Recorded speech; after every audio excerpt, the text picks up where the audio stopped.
ဘလောက်ဒီချက်တလဲဆိုရင်ချိန်ပြချိန်ပြဒီလိုလွားကောင်းတယ်အဲ့တော့ချိန်ပြသစ္စာဆုံးတယ်ပြောလွားကြီး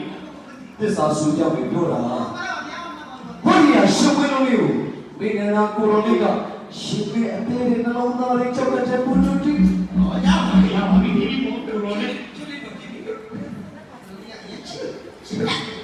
လောက်ဒီချက်တလဲဆိုရင်ဘုရား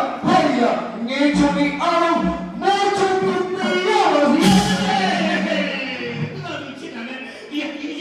ဘာမှမတတ်ဘူး။ဒါနဲ့အေးသားပါလေဘယ်ကနေကရေးစစ်ဖြစ်ပြီ။သူကလူငယ်တော့လည်းတရားပြေလို့ကပြောမပြဘူး။ဒီလိုလေအေးသားပါလေ။ညာ